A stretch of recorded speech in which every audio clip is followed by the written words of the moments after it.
Sim, tudo bem. Eu só quero te explicar o problema com a energia. Moro nesta casa há cerca de 15 anos. Nos primeiros 10 anos, nunca tivemos problema com energia. Muito raramente ficávamos sem luz. Não sei o que aconteceu nos últimos 5 anos, especialmente nos últimos 2 ou 3 anos. Temos tido problemas constantes de queda de energia. Em fevereiro deste ano, houve alguns dias muito frios e ficamos 3 dias sem energia. Então fomos obrigados a ir para um hotel por alguns dias e o hotel estava lotado. Foi um caos. Acho que depois disso meu marido disse, chega, vamos comprar um gerador. Descobrimos que há muitas famílias querendo ter geradores no meu bairro, então foi quando finalmente conseguimos um na quarta-feira. Então foi isso que aconteceu. A queda de energia foi causada por problemas na infraestrutura pública geral. Sim. E bem, eles te dão uma justificativa. Dizem, é por causa do tempo. Às vezes tem tempestades e os postes caem. Mas coisas assim também aconteciam nos primeiros 10 anos em que moramos aqui. Então eu acho que eles simplesmente não fazem a manutenção direito ou algo assim. Eles não. Sim. Bem, eles não têm. Quero dizer, é assim em todo o Ocidente. Quero dizer, esses problemas crescentes de internet que eu tenho enfrentado. Tenho problemas com a internet, tenho problemas com a energia. Com certeza. Quero dizer, nós também tivemos problemas de energia, devo dizer. Mas são esses os problemas nos quais deveríamos estar focando no Ocidente, não? Sabe, nesses jogos geopolíticos complexos com os quais somos obcecados. Dizemos que tudo gira em torno de poder no Ocidente, não energia elétrica ou outro tipo de poder. Not electric power, the other kind. Mas a questão é que a energia e a eletricidade é realmente muito importante, não só para o uso civil, mas também porque tudo hoje em dia consome muita energia. Fabricar chips consome muita energia.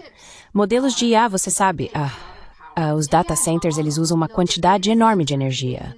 Mas eu não acho que eles estejam focando nisso, nem de perto o suficiente. No. I've been reading article after article after article. Tenho lido artigo após artigo sobre isso e sobre como a China, em particular, está avançando, ampliando sua capacidade de geração de energia, enquanto os Estados Unidos estão indo na direção oposta. Se você realmente leva a sério a questão da IA, por exemplo, porque IA exige muita energia e veículos elétricos exigem muita energia elétrica, você precisa expandir sua geração de energia. E claro, não estamos fazendo nada parecido com isso.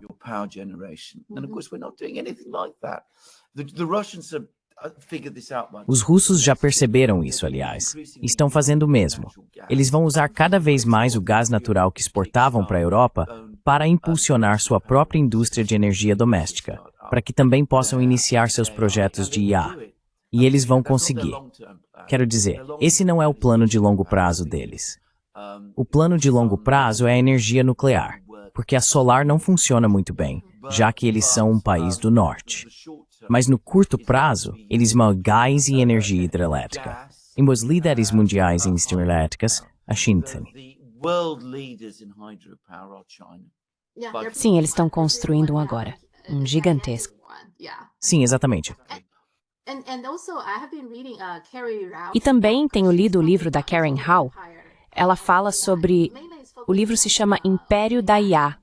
Principalmente foca na OpenAI, você sabe a empresa, mas ela também falou muito sobre isso. O número que ela apresenta é que atualmente cerca de 4 a 5% de toda a energia dos Estados Unidos está sendo usada para coisas relacionadas à IA. Mas até 2030, se não fizermos nada, se não acompanharmos, será algo em torno de 12 a 20% de toda a eletricidade dos Estados Unidos irá para coisas relacionadas à IA. E eles já estão. Ela deu um exemplo. No Texas, há uma cidade onde impediram os desenvolvedores de construir porque não havia energia e água suficientes. Eles também usam muita água para abastecer a cidade e viabilizar esses empreendimentos. Então isso já está afetando a vida das pessoas.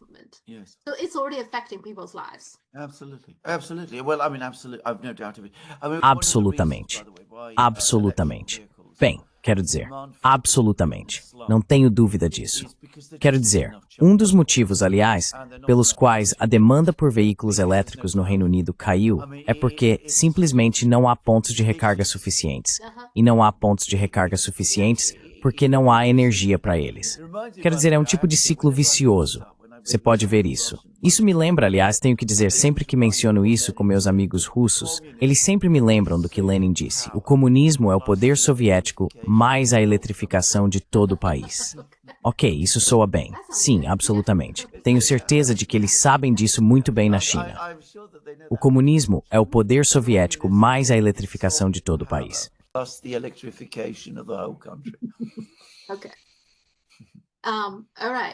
Certo. Tudo bem. Vamos falar sobre esse artigo que você copiou e colou para mim. Muito obrigado. É um artigo muito interessante.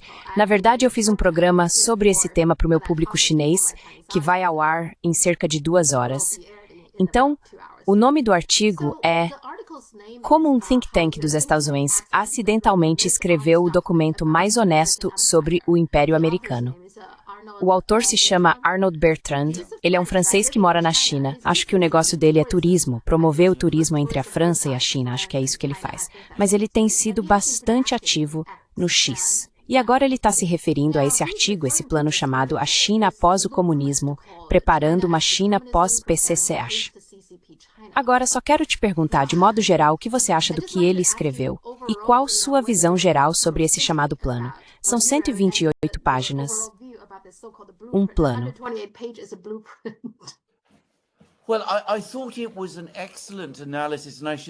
Bem, achei que foi uma análise excelente. E devo dizer que Arnaud Bertrand é muito respeitado no mundo da mídia independente e da análise independente sobre questões de relações internacionais. Quero dizer, ele é alguém que as pessoas levam muito a sério. E com razão. Ele é um homem muito inteligente. Não tenho críticas a fazer ao texto dele, exceto uma, que é o fato de que ele aborda a questão de uma maneira muito francesa. Ele analisa e desconstrói tudo de forma muito lógica. Mas claro, como resultado, talvez ele não dê à pura maldade disso tudo o devido destaque. Quero dizer, o que está sendo proposto aqui, e acho que vou usar a palavra de forma direta, acho que é completamente maligno.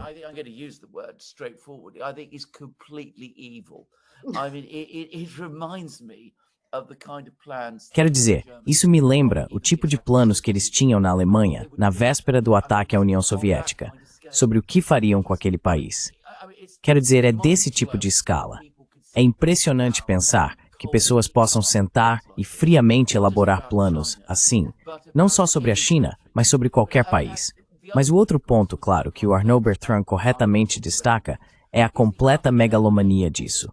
A ideia de que os Estados Unidos, ou o Ocidente, seriam capazes de realizar um projeto desse tipo, que a China simplesmente cruzaria os braços e deixaria acontecer.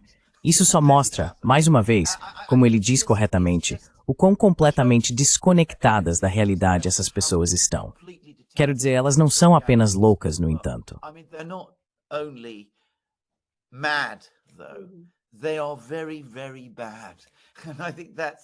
Eles são muito ruins. E acho que isso é algo que devemos lembrar.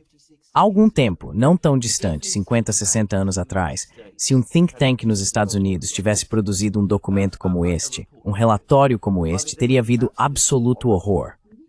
A comunidade acadêmica no Ocidente teria ficado chocada. Teriam sido feitas perguntas sobre isso nos parlamentos europeus. As pessoas teriam dito, que coisa absolutamente horrível é tudo isso. Hoje em dia, ninguém diz nada. E pelo contrário, no momento em que a UE e a China estão se encontrando, vemos que muitos líderes da Weiwei pouco escondem o fato de que ficariam muito felizes em ver essas ideias implementadas. O que, claro, nunca acontecerá.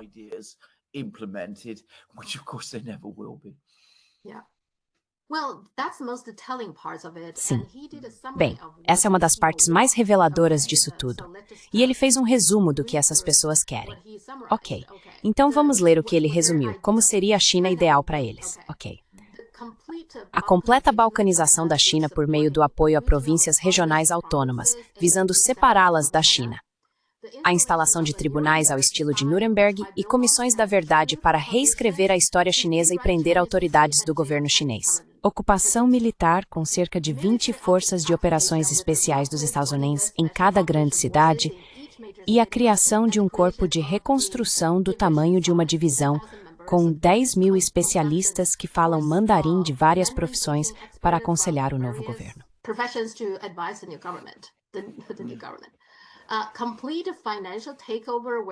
Tomada financeira completa, onde os Estados Unidos reestruturariam o sistema financeiro chinês, recapitalização, repúdio, privatização e descentralização, e até reescreveriam a Constituição da China por meio de convenções supervisionadas pelos americanos. Agora, Arnold está certo ao dizer que isso é pior do que o século de humilhação. Na época, aquilo já era ruim, mas isso é ainda pior. Eu diria que também se parece com uma cópia dos termos de rendição do Japão. Ou talvez até pior, você não acha?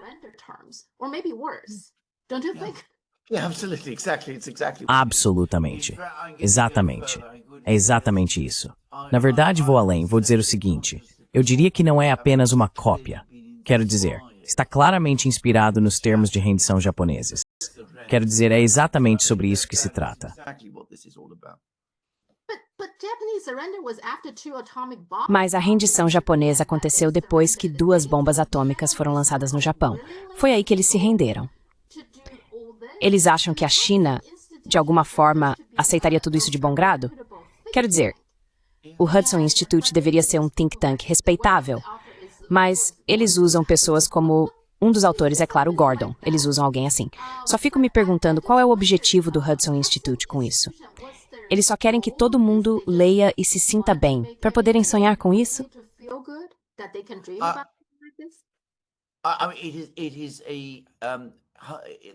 O Hudson Institute é uma instituição extremamente tradicional.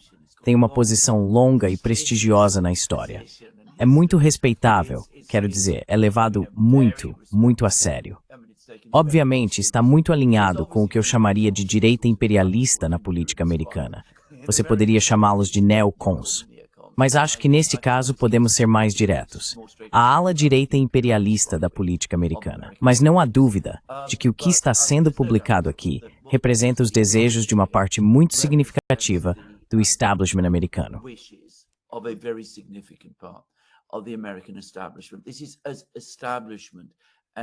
Esta é uma das instituições mais estabelecidas dos Estados Unidos. O que eles querem é reproduzir o que os Estados Unidos conseguiram no Japão, transformar a China em uma colônia, primeiro uma colônia e depois um vassalo. E claro, o povo chinês nunca vai aceitar isso. E não foram apenas 2 bombas atômicas que fizeram o Japão mudar de rumo.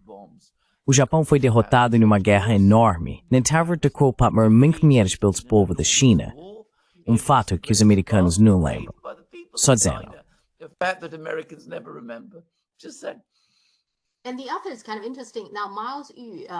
E o outro é meio interessante. Agora, Miles Yu Mao-chun, esse é o nome chinês dele, ele é realmente famoso. Eu diria infame. Ele é um traidor infame na China. A família dele o deserdou. Na China isso é importante. Muitas famílias mantêm registros, membros da família, gerações, e a família dele, ele vem de uma família grande e a família dele o deserdou. Então ele é um traidor infame. Agora, Gordon Chang, nós sabemos quem é, certo? E esse Richard Fisher, ele trabalhou de perto, eu pesquisei sobre ele trabalhou de perto com o governo de Taiwan e ele escreveu, entre outros, para o Epoch Times. Então isso já te dá uma ideia. Exatamente. E então, Nina Xi, que supostamente é uma advogada de direitos humanos, fala todo tipo de absurdo sobre como a China viola os direitos humanos. Mas quando ela fala sobre Israel e a crise humanitária que está acontecendo agora em Gaza, ela nunca menciona que Israel deveria assumir a responsabilidade. Ela fala sobre a crise e demonstra certa preocupação, sabe que devemos fornecer ajuda e tudo mais, mas nunca menciona que Israel tem responsabilidade. Ela nunca diz nada desse tipo. Então, esses são os autores, só para você saber.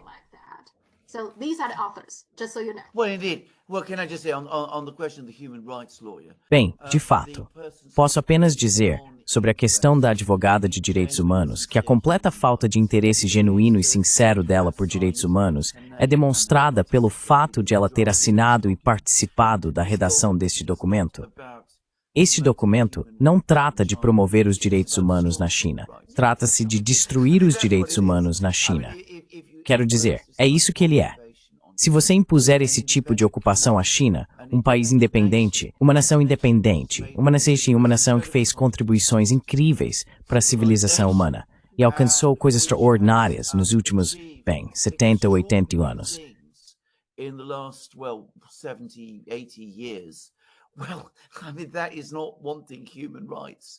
Bem, quero dizer, isso não é querer direitos humanos na China, ou o melhor futuro para o povo chinês. É claramente um desejo de subjugar, dominar, derrotar e oprimir o povo chinês. Quero dizer, precisamos ser bastante claros sobre isso. É por isso que eu disse que esse documento é maligno. Quero dizer, todos eles, todas essas pessoas, podem ser ridículas em algum nível, e de fato são. Quero dizer, eles são ridículos. Podemos rir disso, mas na verdade não deveríamos rir. Porque, repetindo, este é um plano maligno. Quero dizer, não uso essa palavra levianamente, quase nunca uso, mas uso neste caso.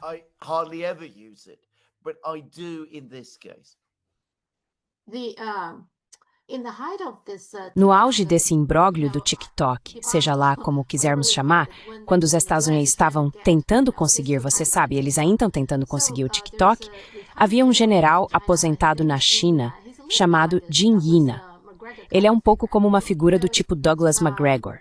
Em uma de suas palestras, ele disse que estava visitando Biden na época em que o TikTok estava em negociações difíceis com o governo dos Estados Unidos. Enquanto almoçava com alguns ele o chamou de gerentes muito jovens, aqueles jovens lhe perguntaram, o que mais podemos fazer? Temos tentado ao máximo satisfazer todas as condições que o governo ZETAN nos pediu para cumprir.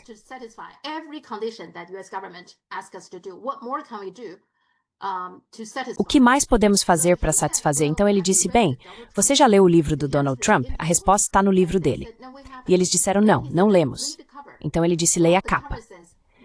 Bem, a capa diz nunca é suficiente. Então, quando eu estava lendo todo esse documento, ponto por ponto do que eles querem, parece que é aí que eles vão achar que é suficiente. Ok, então antes disso nunca é suficiente, eu acho, correto? Ok, correto. Uma coisa ali sobre a qual eu quero comentar é que ele disse que eles querem que todas as regiões autônomas se tornem separadas, independentes, exceto o Tibete, porque não querem irritar a Índia, já que a Índia supostamente é uma nação amiga ou algo assim.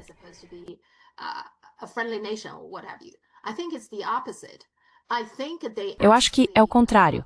Na verdade, acho que a Índia adoraria ver o Tibete independente. A Índia gostaria que o Tibete fizesse parte da própria Índia.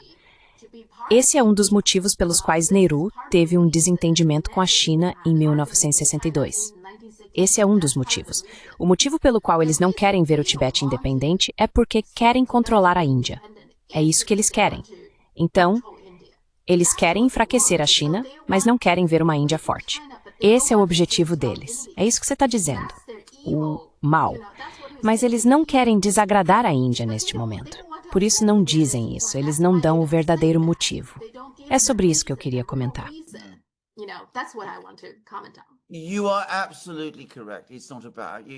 Você está absolutamente certo. Não se trata de... Eu não tinha pensado nisso, mas você está absolutamente certo. Quero dizer, Índia e China romperam por causa do Tibete, porque Nehru, para ser direto, jogou um jogo extremamente tolo, imprudente e irresponsável no Tibete nos anos 1950 e início dos anos 1960. E foi uma tragédia, porque até então as relações entre Índia e China eram muito boas. Mas ele tinha um plano bizarro para o Tibete. Provavelmente foi convencido pelos americanos e britânicos. Mas de qualquer forma, não precisamos entrar nesse assunto. O que os autores desse relatório provavelmente pensam é que se você controla o Tibete, está em uma posição elevada e consegue dominar a Índia de alguma forma. Quero dizer, essa é provavelmente a grande absurdidade de tudo isso. Sim, a maldade deles não tem limites. Não tem limite. O mal nunca tem, aliás.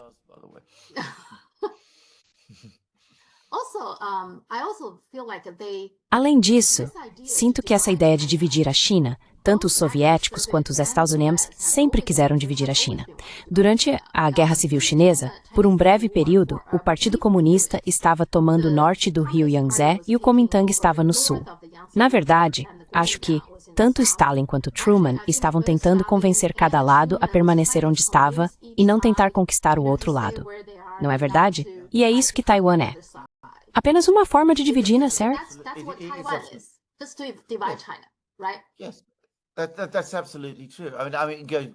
Sim, isso é absolutamente verdade. Quero dizer, voltando antes da União Soviética, certamente desde a década de 1890, os russos realmente tinham planos de participar da partilha da China junto com as outras potências ocidentais. E como você deve saber, eles ocuparam a Manchúria no início do século XX. E não só a Manchúria, quero dizer, territórios enormes na China. E havia planos naquela época em São Petersburgo, já li livros inteiros sobre isso na Rússia. Aliás, havia planos de realmente anexar esses territórios ao Império Russo.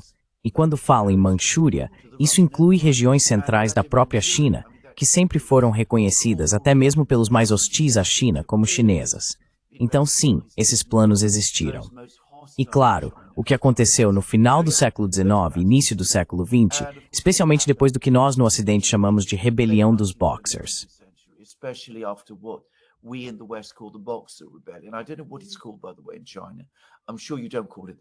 Eu não sei como isso é chamado, aliás, na China.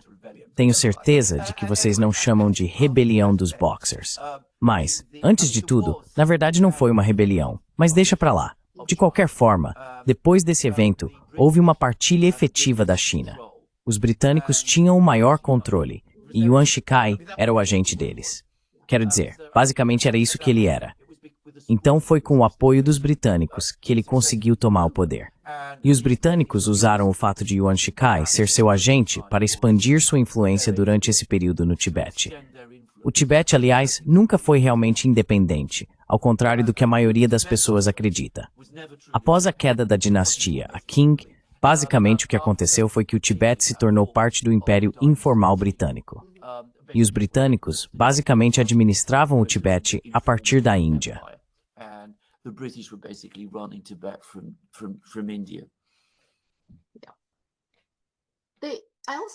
Também estou um pouco curioso. Eles também tentam bem. Agora eles odeiam a Rússia. Então tem um mapa circulando por aí onde querem dividir a Rússia em 6 países.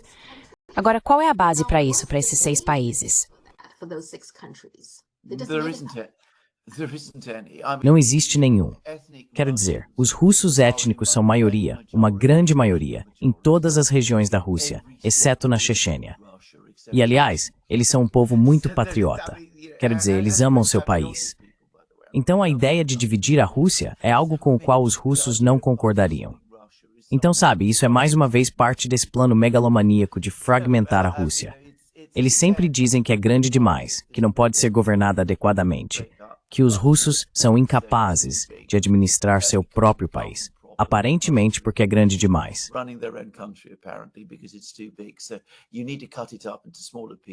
Então você precisa dividir isso em pedaços menores. E deveria fazer isso com a Rússia. Deveria fazer isso com a China. Claro, nunca, jamais faça isso com os Estados Unidos. Quando houve uma tentativa, na década de 1860, de se separar dos Estados Unidos, houve uma guerra civil. Só dizendo.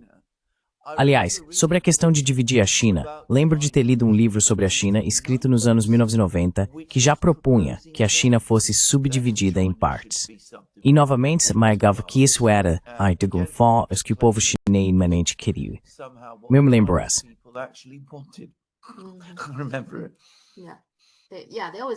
Sim, eles sempre alegam isso, com certeza. E é exatamente isso que estão fazendo com Taiwan. Eles simplesmente não suportam a China. Nunca vão apoiar uma unificação da China. Na verdade, que eles nunca apoiaram nenhuma unificação. Eles já apoiaram alguma vez? Não. A Alemanha provavelmente é o único exemplo de um país ocidental.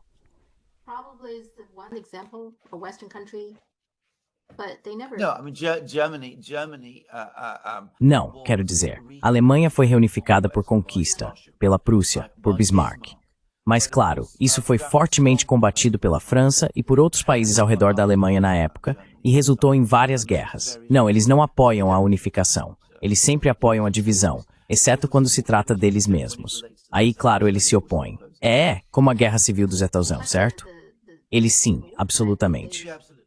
É uma doutrina que remonta aos romanos, que tinham as famosas palavras divide e impera, dividir e governar. Sim, dividir e governar, dividir e conquistar. É isso que eles fazem. Divide and rule, divide and conquer. Yeah, that's what they. E também quero falar um pouco sobre aquele outro artigo que te enviei, certo? Porque Albert Jacobi, podemos dizer que ele é como a Victoria Nuland em relação à China, porque Victoria Nuland é muito obcecada pela Rússia. Então, Albert Jacobi seria o equivalente em relação à China.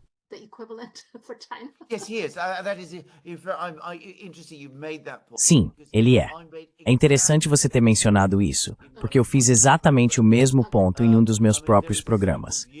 Quero dizer, existe uma certa visão que ganhou força na Europa, e aliás, na Rússia, de que Albert Jacobi é uma espécie de moderado e realista, porque fala sobre os Estados Unidos reduzirem sua presença na Europa e chegarem a algum tipo de entendimento com a Rússia. A única words e que foi é para concentrar todo o poder militar americano para travar a guerra contra a China.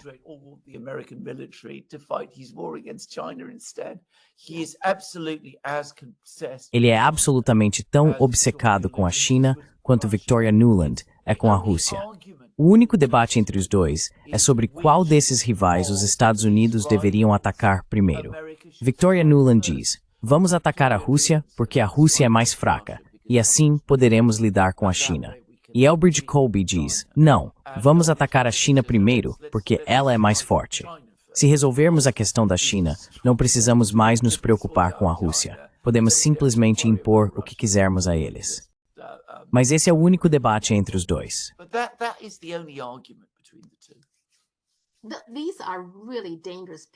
Essas pessoas são realmente perigosas. Então, Elbridge Colby, certo? O artigo que ele escreveu foi Uma Estratégia e Postura Nuclear para 2030. E ele escreveu isso em 2015. Mas a situação sobre a qual ele está falando é bem atual. Então veja o que ele disse, certo? Na situação em que os Estados Unidos perderam a vantagem convencional, o que está acontecendo agora, certo? As armas nucleares dos Estados Unidos deveriam desempenhar um papel fundamental para encerrar uma guerra que os Estados Unidos e seus aliados estão perdendo de uma forma tolerável. Quão horrível é isso? Ele está basicamente dizendo que podemos tolerar uma guerra nuclear. Sim, não. Como você pode dizer isso? Quando uma guerra nuclear é um desfecho tolerável?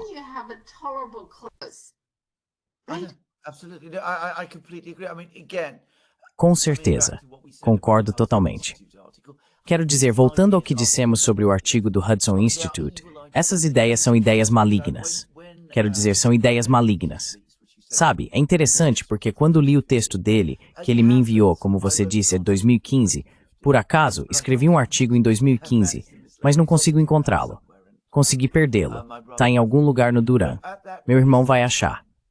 Mas exatamente naquela mesma época, eu estava escrevendo um artigo também, dizendo que os Estados Unidos estão enfrentando uma crise de recursos.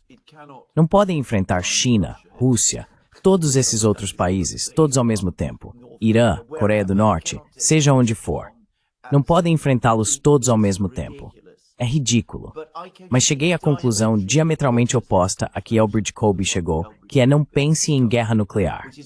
Pare de pensar em qualquer uma dessas coisas.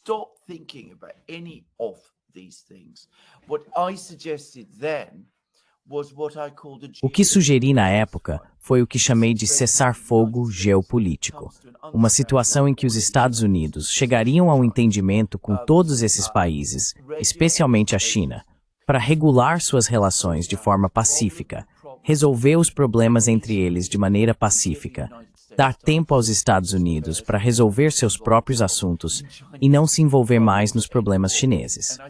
E eu disse que esse era o único caminho adequado a seguir. Mas vemos Albert Jacobi, que obviamente domina a política externa americana agora. Quero dizer, ele é claramente o pensador mais importante dentro da administração Trump. Ele é a luz guia ali, quero deixar isso claro. E claro, você pode ver em que direção ele está indo. E outras pessoas nos Estados Unidos estão seguindo ele. Aqui temos alguém que fala sobre levar uma guerra nuclear a uma conclusão tolerável. E agora ele é o secretário assistente de defesa.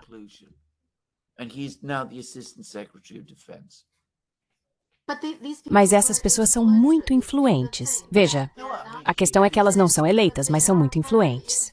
Certo? Bem, quero dizer, se você é o secretário adjunto de defesa, responsável pela política, aliás, você não é apenas influente, você está no poder. E acho que é isso que as pessoas na China precisam entender. O artigo do Hudson Institute e as opiniões de Elbridge Colby se complementam.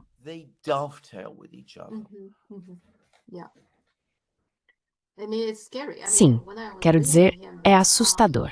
Quando eu estava lendo isso, todo esse parágrafo, eu queria que meus espectadores ouvissem, sabe? Que escutassem.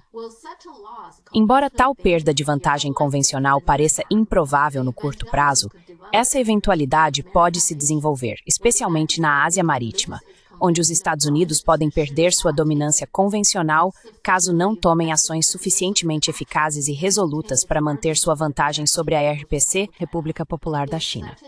Nesse caso, as forças nucleares dos Estados Unidos precisarão fornecer aos Estados Unidos opções críveis para uma escalada controlada contra a China.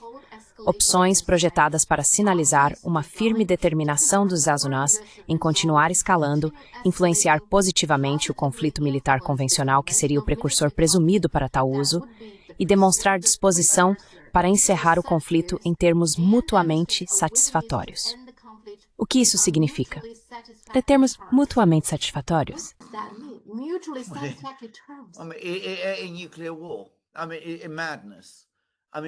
Em guerra nuclear, quero dizer loucura. Quero dizer loucura. Loucura absoluta. E claro, eles terão lido isso em Pequim. Eles terão discutido esse artigo em Zhongnanhai. O governo da China estará bem informado sobre o fato de que Elbridge Colby recebeu hoje essa posição influente no Pentágono. Eles dirão para si mesmos, aqui está um homem que fala abertamente sobre guerra nuclear com nosso país e parece acreditar que isso resultará no que ele chama de conclusão mutuamente satisfatória. Então, precisamos garantir que esse tipo de ameaça não possa ser feito contra a China. E como fazemos isso? Reforçando nossas forças nucleares, que é exatamente o que a China está fazendo. E quando as pessoas voltam e dizem que isso é agressividade da China, bem, me mostre um artigo escrito por um Elbridge Colby, chinês, que faça as mesmas propostas sobre guerra com os Estados Unidos.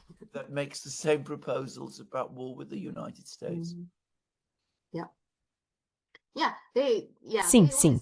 Eles sempre, quando falam sobre como a China é agressiva, sempre contam só metade da história, né? Eles dizem, veja, eles estão aumentando seus arsenais nucleares e isso é agressivo. Eles não mencionam artigos como este, sabe? Artigos muito ameaçadores como este. Recentemente vi uma entrevista com uma espécie de especialista em chips e essas coisas, terras raras. E ela estava falando sobre a China transformar terras raras em arma. Se você ouvir a declaração dela, parece que a China foi quem começou a transformar terras raras em arma. Do nada, a China teria parado de vender terras raras para outros países, sem nunca mencionar tudo o que aconteceu antes disso. Sabe, é incrível. It's incredible. Quero dizer, bem, sabe, nós não transformamos o dólar em arma. Não transformamos tarifas em armas, que é o que estamos fazendo agora. Não impusemos sanções a outros países. Não estamos apenas assistindo e deixando que a negação de alimentos seja usada como arma em Gaza. Mas veja, os chineses estão transformando terras raras em armas. O que é algo... Bem, você pode ficar muito irritado. Quero dizer, às vezes eu realmente fico muito irritado. Sim, quando você pensa nessas coisas, a hipocrisia é tão grande e o senso de direito também é tão enorme que, sabe, simplesmente te deixa sem palavras. Ok, então a guerra na Ucrânia agora tem...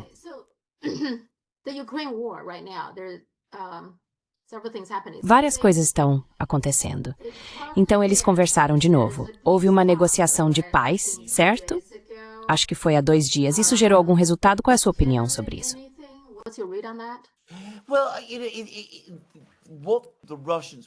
Bem, O que os russos propuseram foi que as duas partes, as duas delegações, formassem 3 grupos de trabalho para estudar cada aspecto do problema.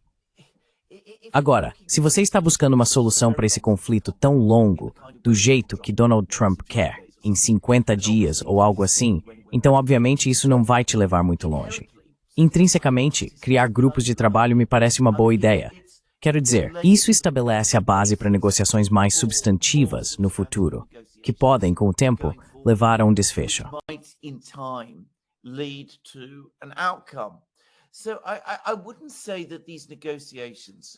Então eu não diria que essas negociações em Istambul foram um fracasso completo.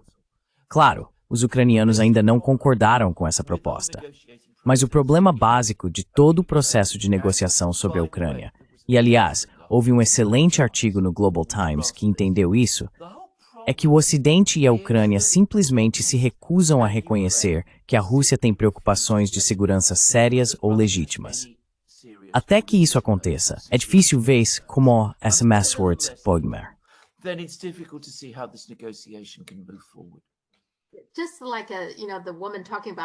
Assim como a mulher falando sobre terras raras, nada do que foi mencionado levou a isso. Eles não mencionam tudo que levou à guerra na Ucrânia, certo? E acho que esse é o problema, porque a Rússia, se eu fosse a Rússia, por que eu concordaria com você em alguma coisa? Eles tiveram 2 acordos de Minsk, certo? E não resultou em nada. Então, eu não sei.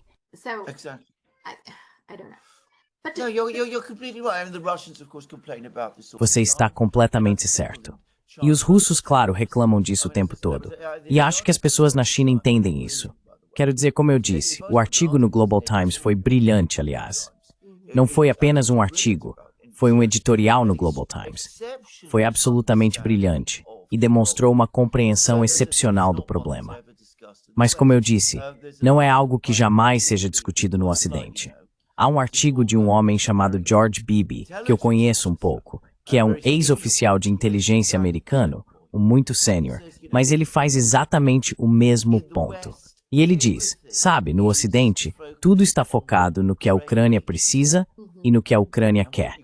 Nunca há qualquer questionamento sobre o que a Rússia precisa e o que a Rússia quer. E se você abordar qualquer tipo de negociação para acabar com uma guerra dessa forma, você não vai chegar a lugar nenhum.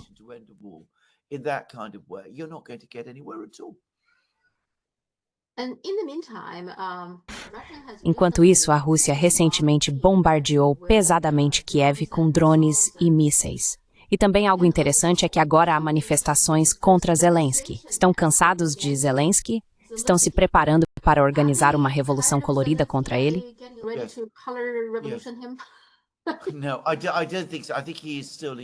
Não, não acho. Acho que ele ainda está no controle e não acredito que vá cair tão cedo. Mas sim, eles estão ficando cansados do Zelensky. Quero dizer, já houve artigos, especialmente na mídia britânica, dizendo isso nas últimas semanas. E não foram escritos por pessoas que eu esperaria que tivessem ligação com os serviços de inteligência. Em outras palavras, não eram artigos plantados com a intenção de minar Zelensky, porque alguém em Washington quer derrubá-lo ou algo do tipo. Quero dizer, artigos assim até são escritos, mas esses não eram desse tipo. E as pessoas que os escreveram eram até agora grandes admiradores de Zelensky e fervorosos apoiadores da Ucrânia. Mas vários deles estiveram recentemente nas últimas semanas em Kiev e voltaram chocados.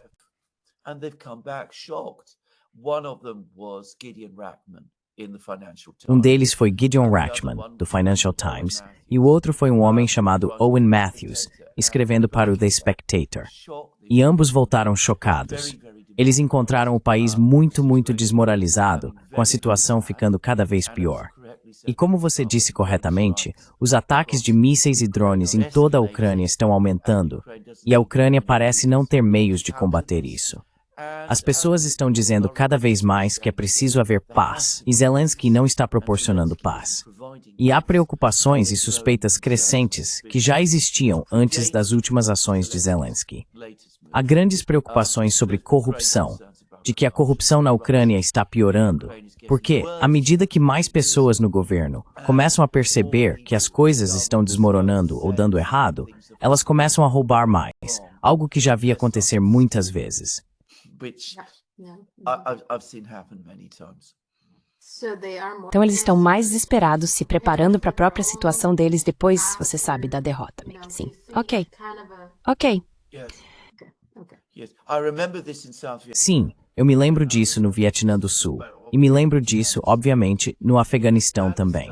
No Afeganistão, quando o ex-presidente fugiu, ele levou tantas malas de dinheiro com ele que 2 tiveram que ser deixadas para trás no aeroporto. Na pista, na verdade. Não é interessante? Eles sempre escolhem aquelas pessoas corruptas de ser os fortes.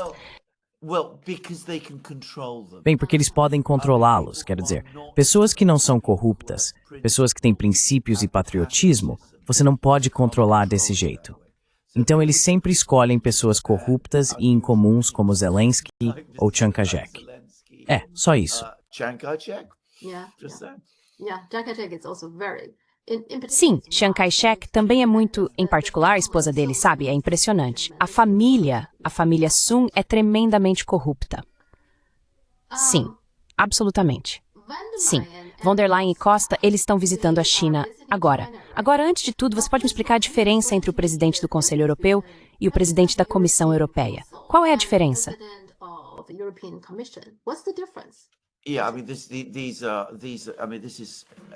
Sim, quero dizer, a estrutura está se tornando excessivamente complicada. Muitas pessoas acham muito difícil entender qual é a diferença. Então, a Comissão Europeia é bem, você pode chamá-la de governo, é o braço executivo, é onde eles têm os chamados DGs, os vários, você pode chamá-los de ministérios, se preferir, os departamentos. E é lá que a administração e a governança da União Europeia são conduzidas.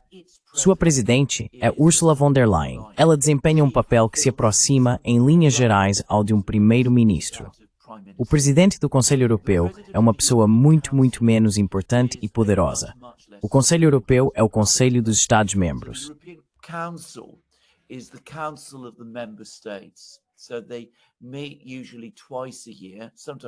Então, eles se reúnem, geralmente 2 vezes por ano, às vezes com mais frequência. Eles se juntam e o presidente dessa reunião é o presidente do Conselho Europeu. Agora, o importante a entender sobre o Conselho Europeu é que ele é o verdadeiro parlamento da União Europeia, porque a grande maioria da legislação europeia é feita no Conselho Europeu, e é o Conselho Europeu que define as políticas. Então, se você quiser, é difícil fazer uma analogia, mas é um pouco como um tipo de comitê central. Agora, você pensaria que o presidente seria uma pessoa importante, mas na verdade não é. Tudo que ele faz é presidir a reunião, e ele cumpre um papel meio cerimonial como presidente, como uma espécie de presidente da UE, como um chefe de Estado. Mas na realidade, as decisões no Conselho Europeu são tomadas por um grupo muito pequeno de líderes políticos. Basicamente, o chanceler alemão, o presidente francês, às vezes o primeiro-ministro italiano. Mas basicamente, tudo é negociado entre eles.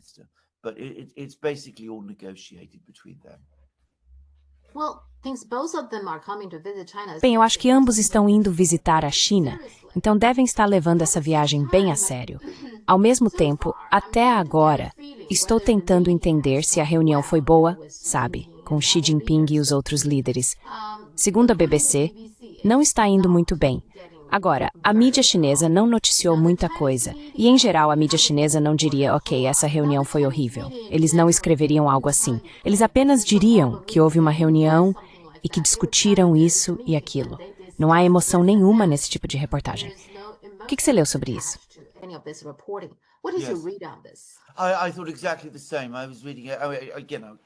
Pensei exatamente a mesma coisa. Novamente estamos falando do Global Times, mas li um editorial hoje que discutia essa próxima reunião e fiquei impressionado com o quão neutro ele foi em relação ao encontro. Agora, há pouco tempo, essas reuniões eram grandes eventos. A China e a União Europeia realmente trabalhavam muito próximas uma da outra. Parecia haver um abraço geral, genuíno e sincero entre as duas partes. A Alemanha, em particular, tinha relações econômicas muito próximas com a China. Lembro-me da época em que David Cameron e George Osborne estavam à frente do governo britânico, e o Reino Unido trabalhava para desenvolver relações boas e fortes com a China.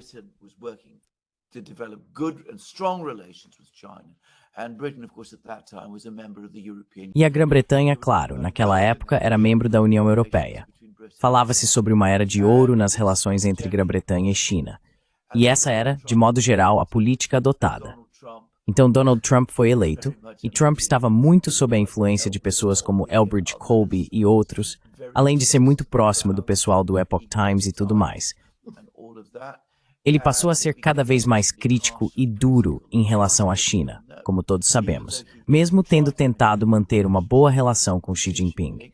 Ele começou a dar os primeiros passos contra o comércio com a China, começou a falar sobre tarifas contra a China e todo tipo de medidas contra o país.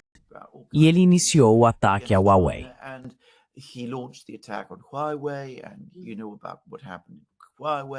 E você sabe o que aconteceu com a Huawei e tudo isso? E tudo começou a dar errado. O relacionamento entre a Europa e a China começou a azedar. E só piorou desde então. Ano após ano, piora ainda mais. E claro, agora eles entraram em cena e acrescentaram mais uma coisa. Agora estão culpando a China por toda a crise na Ucrânia.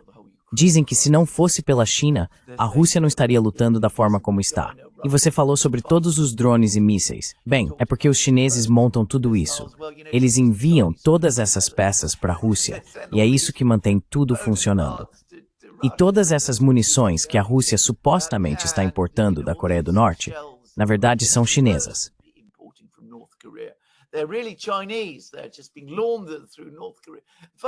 Eles estão apenas lavando isso através da Coreia do Norte. O curioso é que os russos nem sequer admitiram que estão importando projéteis da Coreia do Norte. Então, sabe, eles estão escondendo o fato de que estão importando projéteis da Coreia do Norte, o que fazem justamente para ocultar que, na verdade, estão importando esses projéteis da China via Coreia do Norte.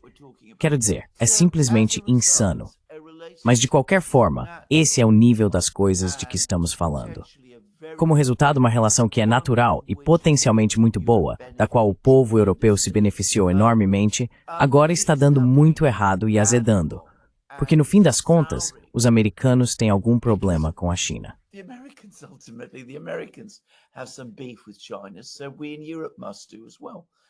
Então nós na Europa também devemos agir. E estamos sendo levados por isso, e estamos nos juntando com, sabe, entusiasmo crescente. Os europeus estão repetindo todos os argumentos habituais dos americanos. Estão mencionando Xinjiang e Tibete e todas as outras questões. Obviamente Ucrânia e tudo mais, e Taiwan, a heróica Taiwan, resistindo à China e tudo isso. Então quero dizer, e como eu disse, esse relacionamento maravilhoso, muito bom, sólido, forte, economicamente importante, que ainda é um relacionamento enorme, está dando errado por esse motivo.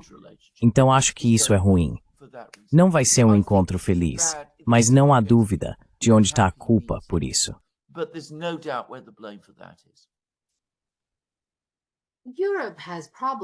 A Europa tem um problema. Quero dizer, com tudo que eles estão fazendo para apoiar os Estados Unidos contra a China, o que eles ganham dos Estados Unidos? Trump está pedindo tarifas altas da Europa. Ou seja, você não entende que Trump não quer ver uma Europa forte e poderosa?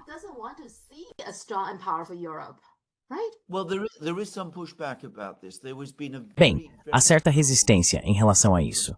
Foi produzido um relatório muito contundente pelo parlamento francês. Lembre-se, o parlamento francês é dominado por partidos que se opõem ao governo francês, ao Emmanuel Macron. Mas eles escreveram um texto muito forte sobre isso. Eles dizem que a Europa fazer o que os americanos querem, especificamente em relação à China, foi um desastre para a Europa e que isso deveria ser revertido e que o interesse da Europa e o interesse da França está em desenvolver a Europa e fortalecer a relação com a China, não fazer o contrário.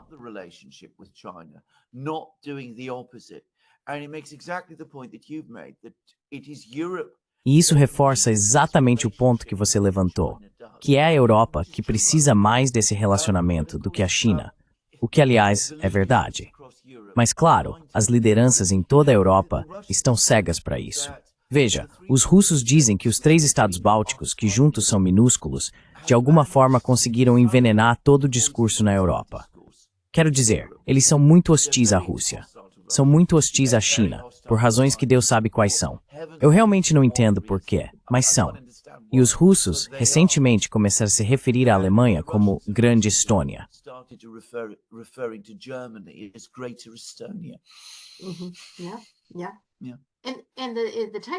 E a mídia chinesa, na verdade, vejo repetidamente as pessoas fazerem esse ponto, é que das três potências, sabe, Rússia, China e Estados Unidos, a China é o único país que realmente gostaria de ver a Europa prosperar.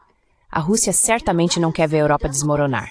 Se a UEM colapsasse hoje, a Rússia ficaria satisfeita com isso. E os Estados provavelmente aplaudiriam, porque desde o início, quando a Europa se tornou União Europeia, acho que os Estados Unidos ficaram preocupados com isso, porque é claramente um concorrente dos Estados Unidos. Mas a China é a única que não vê dessa forma. A China não vê a UER como um concorrente. Então, eles entendem isso?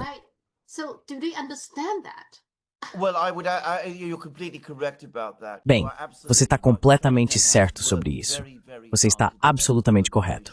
A China trabalhou muito, muito duro para desenvolver um bom relacionamento com a UE como instituição e preferiria muito mais, porque o foco da China sempre foi o comércio, os negócios, essas coisas, lidar com o órgão central na Europa com o qual pode trabalhar, em vez de ter que lidar com cada Estado-membro separadamente.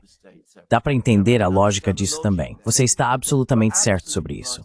Mas há algo mais que eu gostaria de acrescentar, que é o fato de que a Europa e a China têm uma relação milenar uma com a outra. Quero dizer, muito, muito mais antiga do que qualquer relação que a Rússia ou os Estados Unidos já tiveram.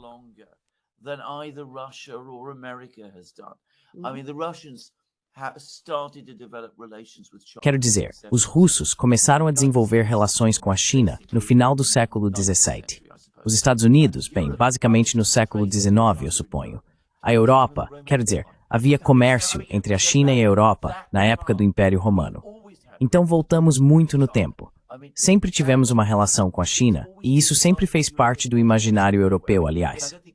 Não acho que os chineses saibam disso, mas em todos os momentos da história europeia, os europeus sempre souberam, de alguma forma, que existe esse grande país e civilização do outro lado do mundo. Um país poderoso, rico e enormemente avançado. Nunca houve um momento na Europa em que os europeus tenham esquecido.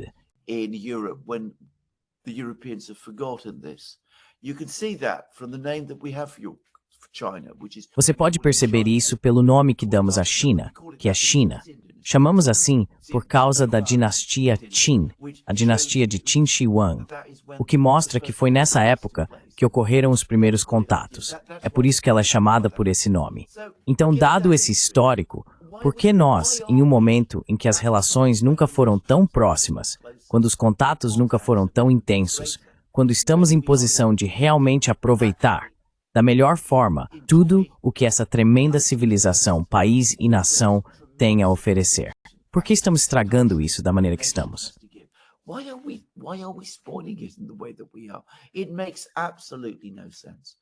Isso não faz absolutamente nenhum sentido. Agora, preciso dizer o seguinte, existem diferenças. Quero dizer, se você for à Itália, por exemplo, vai perceber que as pessoas lá, quero dizer, elas não concordam com essa política de jeito nenhum. As pessoas na Itália, em todos os níveis, inclusive no governo, são muito, muito hostis a toda essa política anti-China. Acho que isso é verdade para todos os países mediterrâneos, que, claro, são os países que têm os contatos históricos mais antigos com a China. A França é um país mediterrâneo, mas o norte da Europa parece estar preso nisso, e isso é muito, muito ruim e desastroso.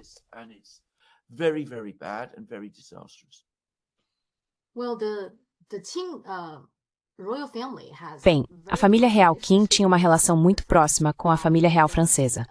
Em particular, penso em Luís XIV.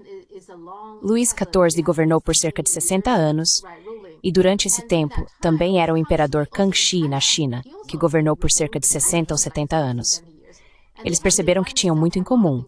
Ambos se tornaram imperador ou rei quando eram jovens e permaneceram no poder por muito tempo, com seus reinados se sobrepondo significativamente. Eles trocavam cartas e acredito que até houve planos para uma visita oficial da França. Uma embaixada chinesa foi enviada a Versalhes, já vi pinturas disso, uma embaixada chinesa em Versalhes.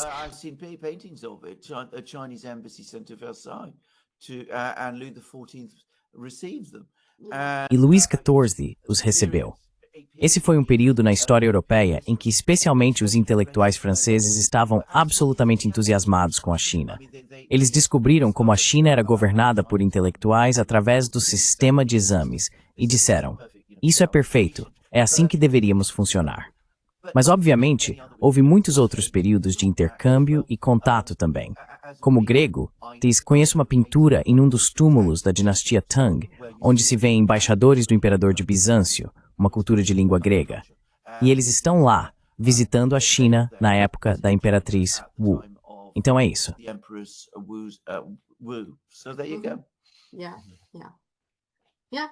Sim, sim. Mas eles parecem ser muito dominados pelos Estados Unidos em termos de... Sim, ok.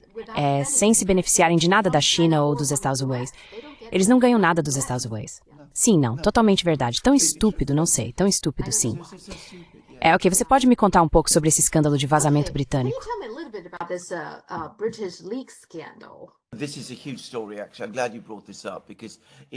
Isso é uma grande história, na verdade. Fico feliz que você tenha mencionado isso, porque é uma história muito, muito interessante. Ela te dá uma ideia completa sobre as realidades de como a Grã-Bretanha funciona e as diferenças.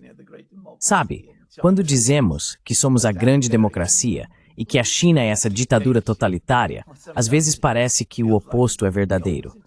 Resumidamente, os britânicos, obviamente, durante o período recente, após Grã-Bretanha e Estados Unidos invadirem o Afeganistão, o exército britânico ficou lá por muito, muito tempo, e eles desenvolveram suas próprias redes de pessoas que trabalhavam para eles.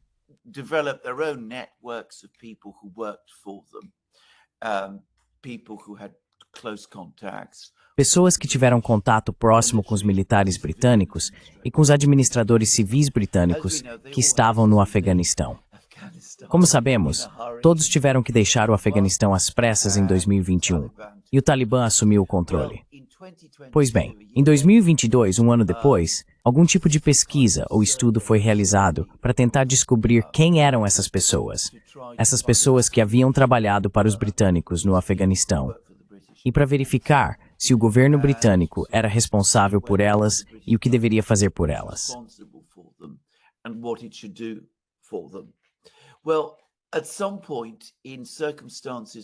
Bem, em algum momento, em circunstâncias que nunca foram esclarecidas, em 2023, um funcionário do Ministério da Defesa britânico enviou uma lista completa com todos os nomes dessas pessoas, por meio de um e-mail que não era seguro. Havia o temor de que o Talibã pudesse ter acesso a essa lista. E provavelmente teve, aliás, só para constar, eles provavelmente estavam cientes disso. Então, o governo britânico decidiu que precisava fazer algo para salvar e resgatar essas pessoas. Ao mesmo tempo, eles não queriam admitir que isso havia acontecido.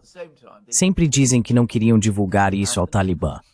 Mas claro, o Talibã sabia disso, porque foi por isso que os britânicos estavam tão preocupados em fazer tudo isso.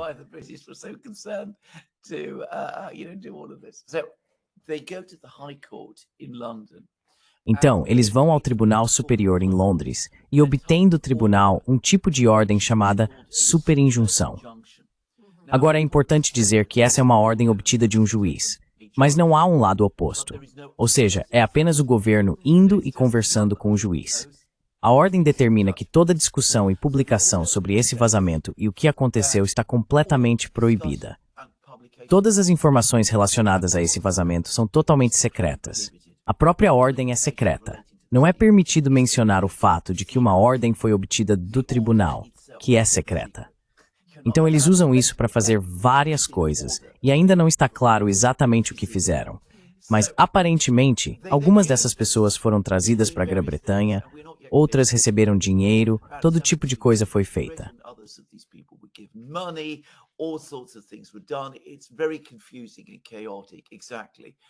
É muito confuso e caótico exatamente o que foi feito.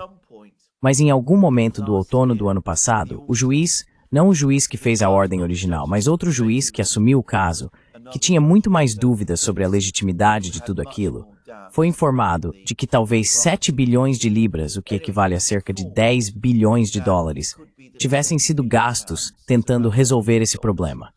E ele disse, sabe, 10 bilhões de dólares? O parlamento não foi informado. A mídia não foi informada. Há uma enorme crise orçamentária no Reino Unido. Estamos tentando cortar 5 bilhões de libras do orçamento da assistência social. E as pessoas estão muito chateadas e irritadas com isso.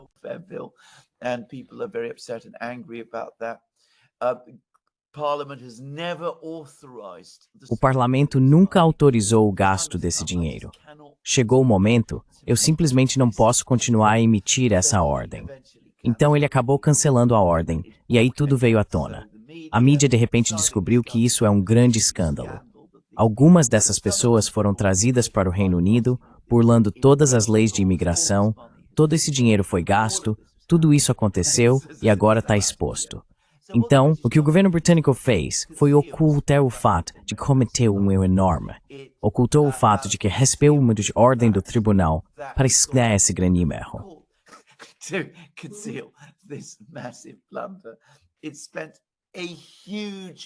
Gastou uma enorme quantia de dinheiro fora dos registros, sem obter autorização do parlamento. Quero dizer, transgrediu praticamente todos os princípios de como o Estado britânico deveria funcionar. E claro, o povo britânico, em nossa grande democracia, não é informado absolutamente sobre nada disso. E claro, isso aprofundou a crise orçamentária. Aumentou a imigração para o Reino Unido, porque algumas dessas pessoas foram trazidas para cá, burlando, como eu disse, as regras de imigração, sem qualquer explicação, sem qualquer divulgação.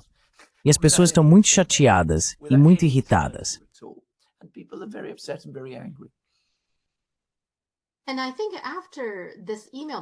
Eu acho que depois que esse e-mail que você mencionou foi enviado, acho que por acidente ou algo assim, ele não foi descoberto imediatamente. Então, a violação aconteceu em fevereiro de 2022 e só foi descoberta em agosto de 2023, ou seja, 1 ano e meio depois.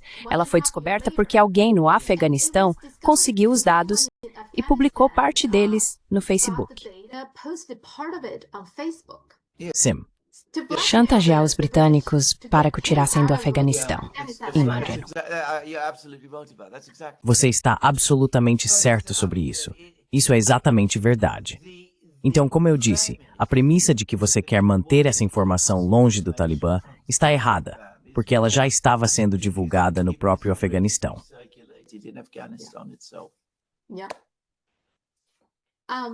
Sim. E outra coisa interessante é que quando eles estão tentando trazer essas pessoas, agora, essas pessoas trabalharam, pelo que entendi, para a Grã-Bretanha, certo? Então, para esse tipo de pessoa, acho que na China as pessoas olham para elas com desprezo, veem-nas como traidoras, ok? Por exemplo, alguns deles em Hong Kong querem muito se mudar para a Grã-Bretanha e assim por diante. E na China, muita gente diz, se essas pessoas querem se mudar para a Grã-Bretanha, que vão e não voltem mais. Esse é o sentimento.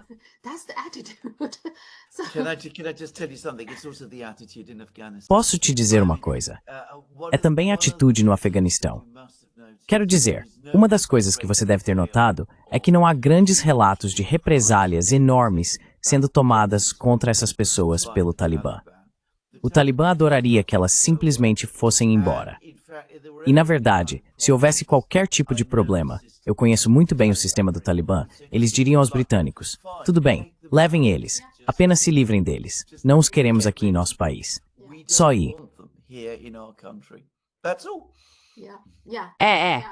Foi isso que o Talibã disse, eles não retaliaram contra ninguém. E, na verdade, eu confio neles nessa questão.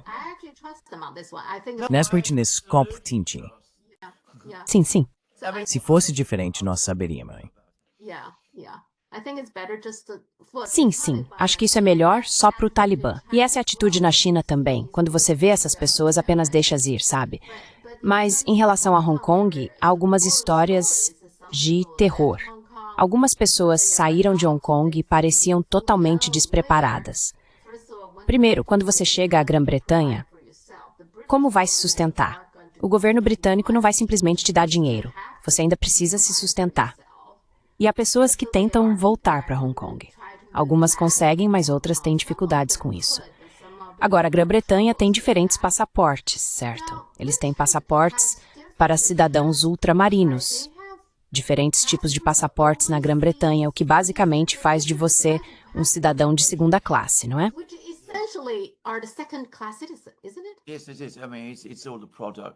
Sim, é. Quero dizer, tudo isso é um produto, é todo o legado do Império Britânico. Quero dizer, havia vários níveis de passaportes, havia vários conceitos. Durante o Império Britânico, você podia ser um cidadão britânico e podia ser o que era chamado de súdito britânico. Então, um cidadão britânico era alguém que tinha todos os direitos de cidadania. Um súdito britânico era alguém que tinha algumas proteções e era, sabe, alguém que vivia dentro do Império, mas não tinha direitos de cidadania. Pessoas como Mahatma Gandhi, por exemplo. Bem, isso cria um problema, porque com um passaporte ou permissão de cidadão de segunda classe, ou seja, lá o que for, eles realmente não podem trabalhar legalmente. Certamente não podem receber nenhum benefício do governo britânico. Então, alguns deles realmente enfrentam dificuldades.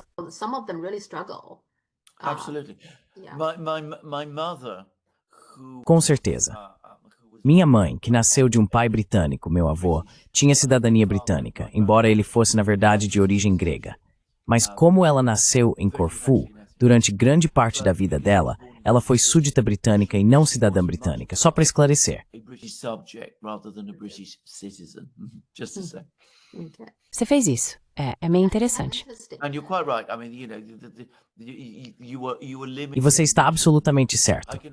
Quero dizer, você sabe, havia limitações no que você podia fazer. Eu me lembro, no início dos anos 70, quando houve um grande movimento de pessoas, asiáticos, que haviam sido realocados pelo Império Britânico na África Oriental. Muitos deles decidiram que não queriam permanecer na África Oriental quando os estados da região se tornaram independentes e quiseram vir para a Grã-Bretanha. Eles não tinham plenos direitos de cidadania e enfrentaram muitos problemas para conseguir direitos de trabalho e outras coisas na Grã-Bretanha. Você está absolutamente certo. Mas essa é a natureza dos impérios coloniais.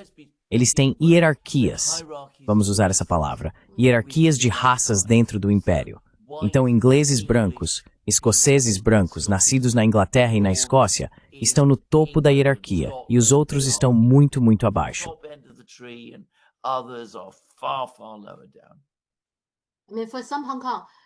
Quero dizer, para alguns residentes de Hong Kong, o problema é que, uma vez que eles obtêm cidadania, seja cidadania plena ou parcial, o governo de Hong Kong não se importa.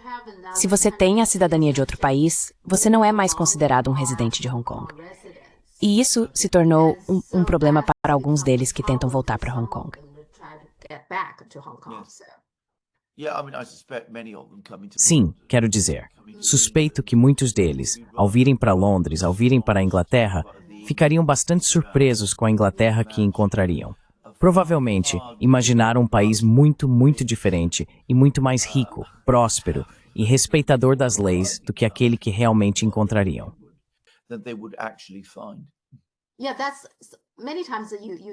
Sim, muitas vezes você ouve as pessoas fazendo essas perguntas. Bem, se a China está se desenvolvendo tão bem, por que ainda há tantos chineses que querem se mudar para os Estados Unidos e para o Ocidente? É porque eles não sabem, eles não estão bem informados. Por causa da crise humanitária, agora estamos em uma crise total, certo? Se eu usar uma bola de cristal, sabe a apresentadora do programa Rio? Ela disse, eu não sabia que estamos vivendo em um mundo onde por onde 700 pessoas morrem de fome, não. Eu também não sabia isso.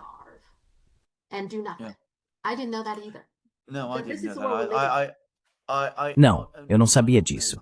Não só eu não sabia disso. Como é claro, trata-se de uma fome intencional. Quero dizer, está sendo feito de propósito. Está sendo feito à vista de todos. Praticamente não há nenhuma tentativa de esconder isso. O governo que está fazendo isso não demonstra nenhum arrependimento e faz pouca questão de esconder que essa é sua política. E não só não estamos fazendo nada a respeito, como estamos apoiando. Fiquei tão chocado que, depois de ver certas imagens de pessoas em Gaza na mídia britânica, não consegui dormir. Sim, é realmente preocupante. O preocupante é que o resto do mundo não faz nada. Quero dizer... Não. Agora que dois partidos ultra-ortodoxos deixaram o governo, pense não isso ao colapso do governo do Netanyahu. Eles não deveriam convocar uma nova eleição ou algo assim?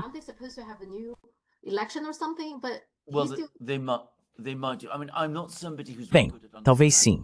Quero dizer, não sou alguém muito bom em entender a política interna de Israel. O Netanyahu sempre parece estar lá.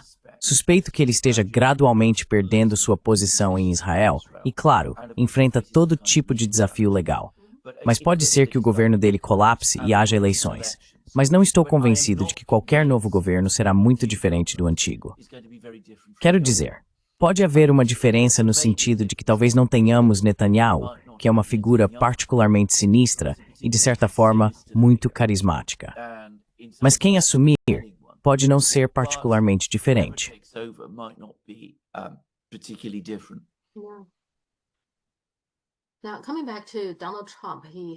Agora, voltando ao Donald Trump, ele é sempre tão divertido.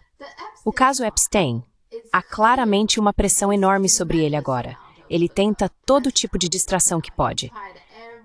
A mais recente é que ele vai tentar processar o Obama. Ele até disse isso para desviar a atenção quando as pessoas estavam fazendo perguntas sobre o caso Epstein.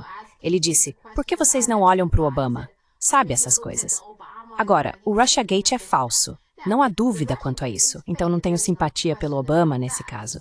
Mas ao mesmo tempo, Trump não enfrenta o problema. Eu não entendo. Por que ele não pode liberar alguma coisa? Mesmo que seja com tarjas, há muitas coisas disponíveis publicamente. Por exemplo, aqueles julgamentos civis. Já há muita informação apresentada nos julgamentos que poderia ser divulgada ao público. Por que ele não entrega algo para as pessoas?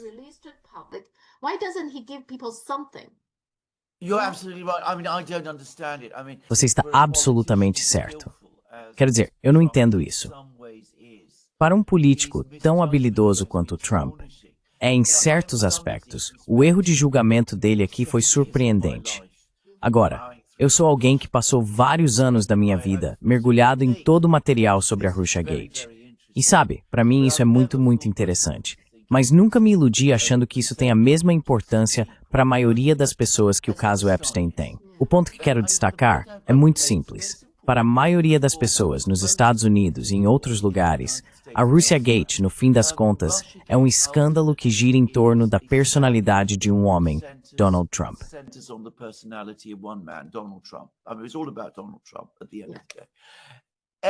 Quero dizer, no fim das contas, tudo gira em torno de Donald Trump. O caso Epstein é um escândalo que diz respeito a eles. Era sobre um predador sexual muito poderoso e bem protegido, atacando americanos comuns. Inevitavelmente, crianças. As pessoas vão se concentrar nesse caso. Quero dizer, Russiagate, elas não estão interessadas no que Obama disse em uma reunião em 7 de janeiro de 2017. Talvez devessem estar, mas a realidade é que não estarão. Já com Epstein, absolutamente elas estão muito interessadas, e com razão, porque isso é algo terrível. Quero dizer, sabe, não finjo que tenho todas as respostas sobre Epstein. Não tenho.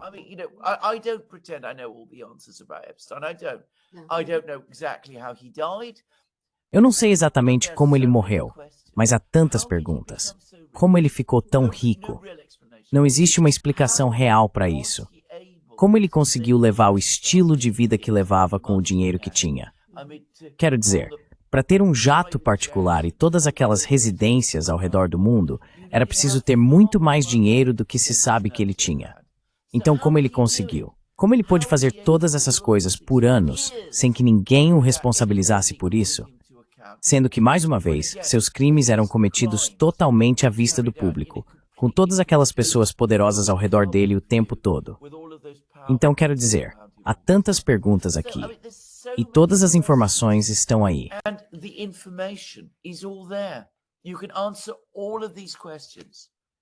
Você pode responder a todas essas perguntas.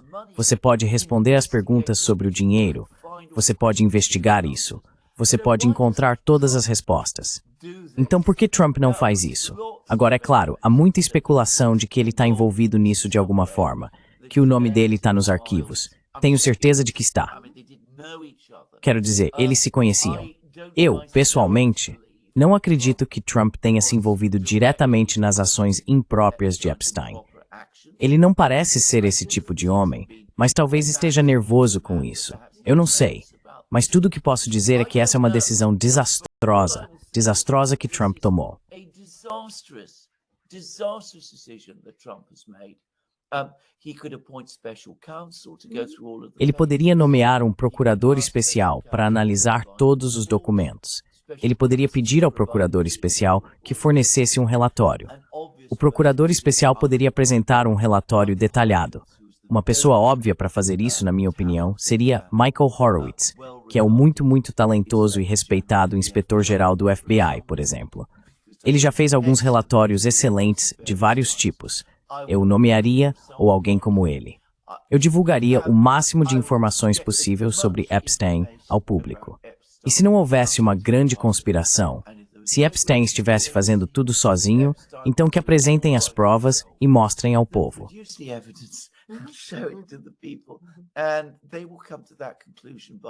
E eles chegarão a essa conclusão sozinhos. O que Trump está fazendo resulta em duas coisas.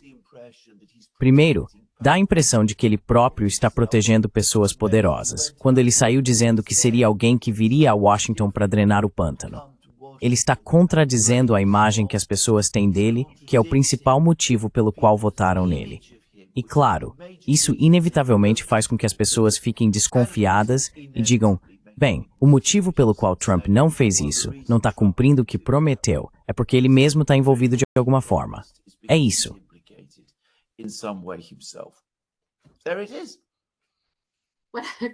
O que acho interessante é que na Grã-Bretanha, se você vaza algo que não deveria vazar, é um grande problema. Nos Estados Unidos, eles querem que algo seja vazado, mas não nos deixam ver. Não, eu sei, Vad, Ward. E não só isso, o presidente da Câmara, Johnson, também está tentando evitar a pessoas como Thomas Massie, por exemplo, que tem projetos de lei para liberar todos os arquivos relacionados ao Epstein. E Johnson não quis levar isso à votação, então ele concedeu uma liberação antecipada para toda a Câmara. Ok, então eles estão em recesso agora até 2 de setembro. Mas o interessante é que o recesso começou em 22 de julho. Mas sabe o que eles fizeram em 23 de julho? Eles aprovaram um projeto de lei chamado HR 1319, que é uma emenda à Lei de Normas Justas de Trabalho de 1938.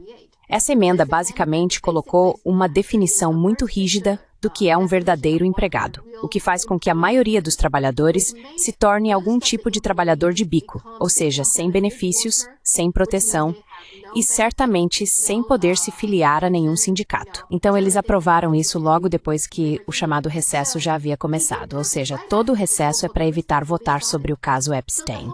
Mas eles não pareceram querer adiar essa votação para redefinir empregado e dificultar que trabalhadores comuns tenham acesso a benefícios.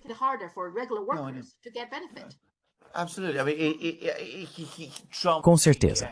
Trump, mais uma vez, fez campanha para se tornar, você sabe, o presidente que cuidaria do povo, das pessoas da classe trabalhadora, nos estados do cinturão da ferrugem e tudo mais. E ele está se tornando cada vez mais o presidente dos super ricos. E sabe, não posso dizer que estou muito surpreso com isso. Mas, novamente, a forma aberta com que isso está sendo feito vai, no final das contas, ter um efeito político muito ruim.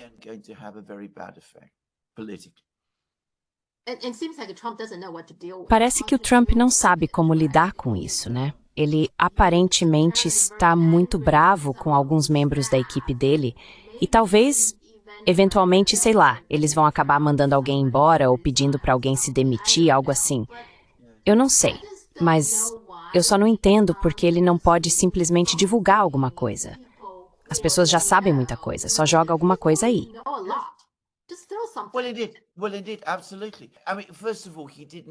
Bem, ele fez isso.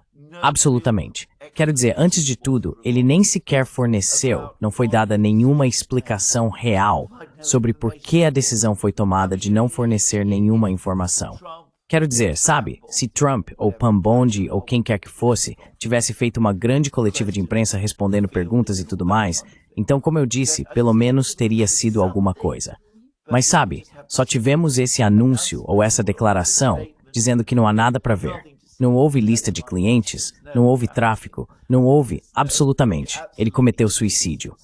E simplesmente encerraram o caso desse jeito. Quero dizer, é insultante. Se você olhar para as pesquisas de opinião dele, estão despencando.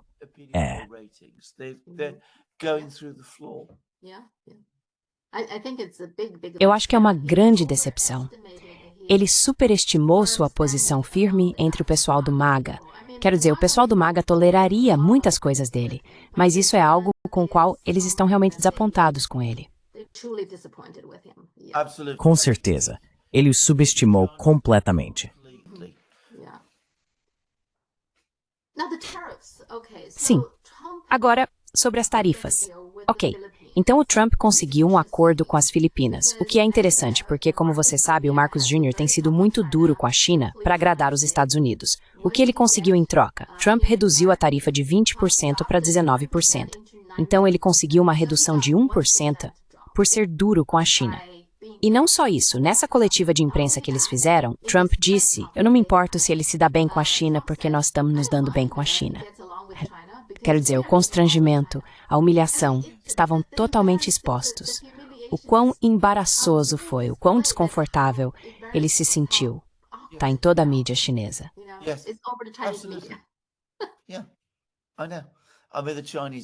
Eu sei. Quero dizer, os chineses devem estar, não sei se estão rindo, mas deveriam estar. Não, eu concordo totalmente. Quero dizer, Marcos Jr. destruiu, ou fez muito para destruir, o que era uma boa relação com a China. E o que ele conseguiu em troca? O que alguém está ganhando em troca?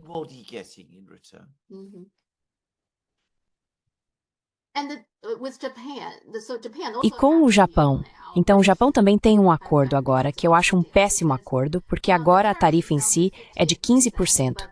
Mas eles foram obrigados a fazer um investimento de 550 bilhões, além da possível construção de um gasoduto de GNL do Alasca, que você pode imaginar o quanto vai custar.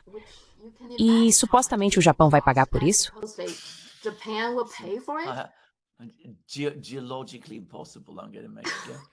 Geologicamente impossível. Vou fazer uma piada. Os Estados Unidos construindo um oleoduto do Alasca até o Japão? Você está me dizendo que isso vai acontecer? Por que não construir logo um oleoduto até a Lua?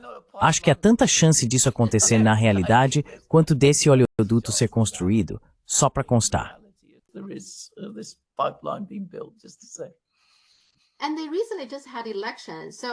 E eles tiveram eleições recentemente. Então a extrema-direita, o Partido Japão Primeiro, ganhou algum espaço, o que sempre é um mau sinal. Mas aqui está a questão. Ishiba, o primeiro-ministro, disse que vai continuar, mesmo tendo apenas uma minoria dos assentos no parlamento, tipo 47. Ele precisa de 50. Agora, sempre há um problema quando você tem uma minoria de assentos. Governar o país, não é? Vai ser complicado.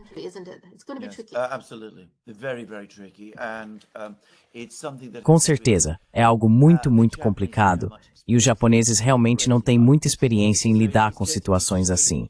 Então vai ser extremamente difícil.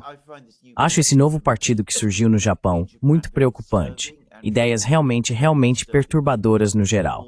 Mas isso mostra como a maioria das pessoas no Japão está se sentindo negativa em relação à situação política atual.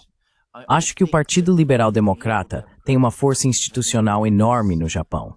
Se perder dessa forma, é um sinal de que está se tornando muito, muito impopular.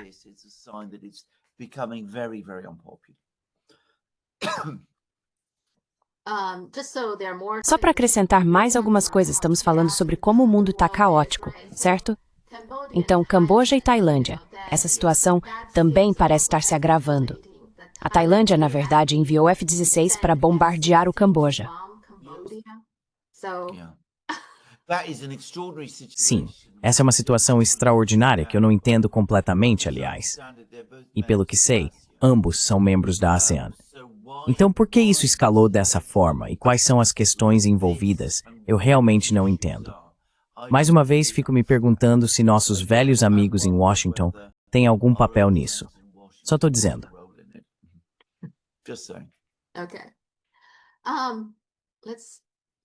Ok, vamos terminar nossa discussão com algo mais leve. Você prestou atenção no escândalo do Coldplay? Sabe, a CEO e a CPO da Astronomer estavam no show do Coldplay E aí o Kiss Cam pegou elas estavam claramente tendo um caso e foram flagradas. Pois é.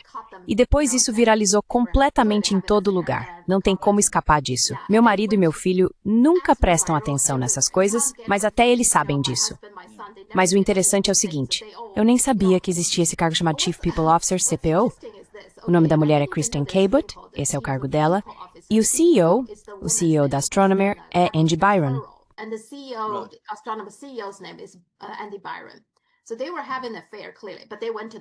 Então eles estavam tendo um caso, claramente.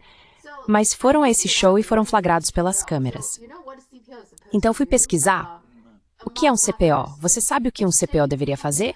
Entre outras coisas, moldar a cultura da empresa, melhorar o engajamento dos funcionários, garantir alinhamento com os valores e assegurar conformidade com a legislação trabalhista e padrões éticos.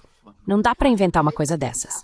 Mas o meu comentário é que o motivo disso ter viralizado tanto está em todo lugar, acho que é porque um é CEO e o outro é CPO. Acho que as pessoas odeiam esse tipo de gente. As pessoas odeiam CEOs por causa dos salários absurdos. E o CPO, o pessoal do RH, faz muito do trabalho sujo quando demite pessoas. Então as pessoas odeiam esse tipo de gente.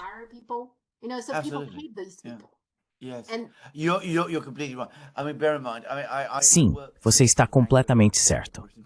Quero dizer, tenha em mente que eu mesmo trabalhei em ambientes corporativos anglo-americanos no passado e fui totalmente exposto a tudo isso. E você está absolutamente certo. Essas pessoas são universalmente detestadas e são muito opressoras dentro das organizações que comandam. Elas são parte do motivo pelo qual as corporações no Ocidente, pelo menos no Ocidente de língua inglesa, se tornaram tão disfuncionais.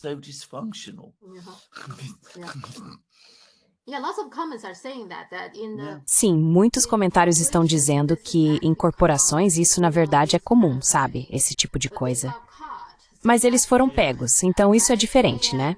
E claramente Andy Byron não vai renunciar e a vida dele está arruinada e a esposa está se divorciando dele e tudo mais. Acho que muita gente simplesmente sente prazer em ver que essas pessoas, que consideram mais, finalmente estão sendo punidas. Sim, sim. Malvado, ganancioso, materialista, tudo isso, com certeza. Certo. Então, com isso, vamos conversar na próxima vez. Sempre temos muito para discutir. Com certeza tivemos. E acho que tivemos um programa muito bom hoje, na verdade. Muito obrigado, Sofia. Tô ansioso pela próxima semana. Se cuida. Tenha um bom final de semana. Obrigado. Você também.